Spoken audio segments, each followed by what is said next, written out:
But first, for years, people have called into question the role social media outlets played in framing the narrative, in particular being the arbiters of what is and isn't so-called fake news. And for years, these same people have been hounded down as conspiracy theorists. Well, today, a lot of people have owed an apology, with Meta CEO, Facebook CEO Mark Zuckerberg openly admitting and regretting that Facebook and Instagram censored COVID posts and election content under pressure from senior figures in the Biden-Harris White House. Now, this is a huge admission and one that will have huge implications for the upcoming election and more. Joining me to discuss this, foreign editor at The Australian, Greg Sheridan. Well, I think we all saw it firsthand in The Voice, Greg. I mean, things that I said about the actual length, the true length of the Uluru Statement from the Heart, they were taken down from Facebook. We had to use lawyers to argue our case and then get them put back up. We can see how more and more Facebook, frames the narrative, particularly in politics. So I'm not surprised by this, but I'm very disheartened to hear that it's been done so openly. Well, you're right, Peter. I mean, this is quite shocking. You're right. It happened a lot in The Voice. Our friends at the IPA weren't allowed to promote videos that they made, which were not remotely hate speech or anything like that. They just had a different view of The Voice from the received wisdom, the approved religion of our day. And this was enforced, even though it turned out 60% of Australians voted no. I think the Hunter Biden laptop thing is the most disgraceful of all, because probably Biden wouldn't have won that election if that story had been properly ventilated. It showed that Hunter Biden was guilty of all kinds of criminality, and it had a lot of very weirdly incriminating and suggestive material about the involvement of his dad, Joe Biden, who's been president for the last 4 years, in Hunter Biden's business activities. There was no smoking gun that Joe Biden had accepted bribes, but there was really smelly stuff, much more smelly than anything produced about Donald Trump. And the social media companies refused to allow the story to be ventilated on their platforms. This was gross political censorship. So you've got two problems with social media. You've got to civilise it. It's got to get rid of, calls for people to be murdered and, doxing, publishing people's private addresses and so forth. It can't do that, apparently. But what it can do is censor normal political debate. Is it going to change things, do you think, for the Republicans now that this information's been out there and publicly admitted by Zuckerberg? To be honest, Peter, I don't think it will. I think this campaign is running very badly for Trump at the moment. Now, it might turn around. Harris is a very weak candidate in essence, but the majority of the American media wants Harris to win. And therefore, I don't think we're going to see things suppressed in the way they were with the Hunter Biden laptop. But it's just not going to make an issue of any of this. I watched the Democratic convention. CNN has a big thing about its fact checkers. Well, all the way through the Democratic convention, they were saying Trump wants to have a national ban on abortion and he wants to prevent IVF from being used. These things are both completely untrue. There's not a Republican in the US who wants to limit IVF, and Trump has said he wants abortion to be handled by the states and not. And Vance says if Congress ever passed a ban, Trump would veto it.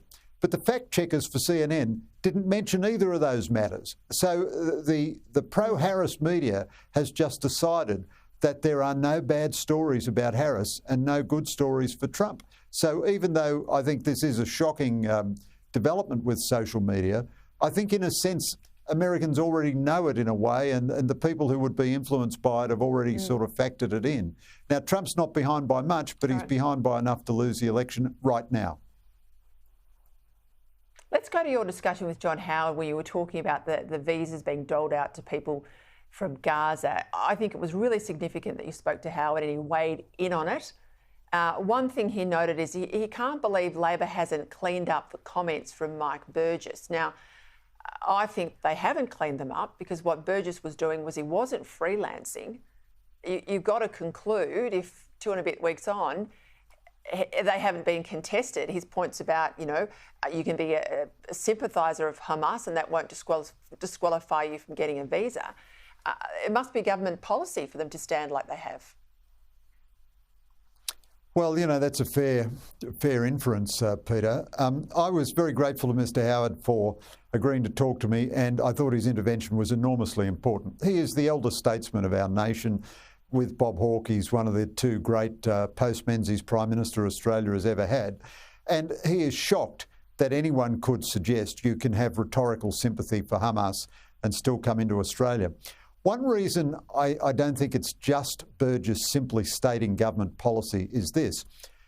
There are, as you know, Peter, there are two levels to granting someone a visa. There's first the security question. Will this person possibly become a terrorist or provide material support to terrorists? And that's what ASIO mainly decides on. Then there is the second question.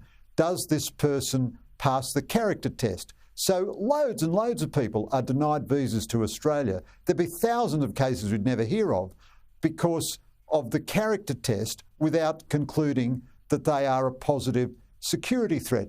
Yet when Peter Dutton asked Anthony Albanese in the Parliament, would support for Hamas disqualify you on the character test, Albanese just confused everything by saying, well, ASIO is involved in all these clearances. Now, that's not even true on its face, but also it doesn't answer the question of what the government would decide on a character test. I think Burgess did misspeak, and I think he meant to make something like the distinction that I just made there. But it's an unbelievable bugger's muddle from the government, and the government hasn't given us any. So it won't defend Burgess's comments, it won't repudiate them, and it won't explain them. So if this is government policy, it should explain that. And Howard was absolutely right to say this is a muddle which is damaging the nation. The fact that the Albanese government is so cowardly in running away from this issue and won't explain. Richard Marles, disgraceful last weekend. He just wouldn't answer a straight question about visas. And the government thinks this is a correct way to treat the Australian people, as if we're impertinent because we ask about it. It's wrong for us just to ask about it. I've got to say, though, do they think Australians live in a bubble? Do they think that Australians are not watching what's playing out? A case in Germany on the weekend, 3 dead, a number of others, stabbed in street festivals, I think it was.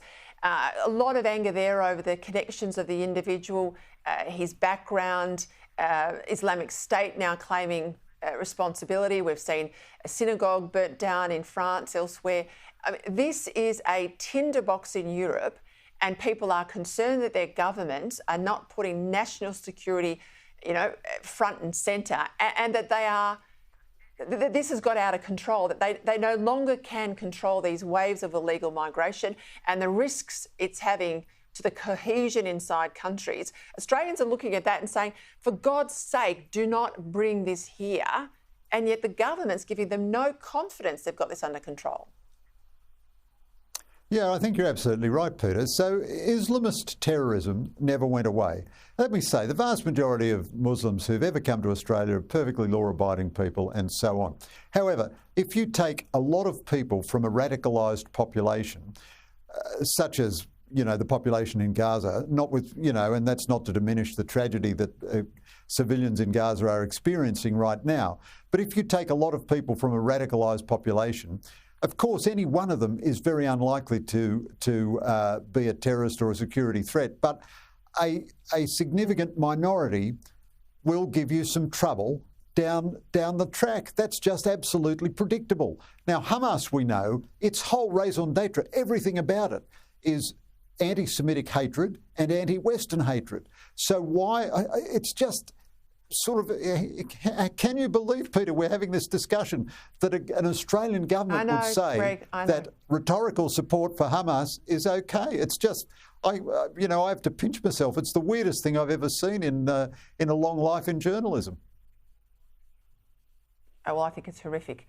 Greg, thank you for your time.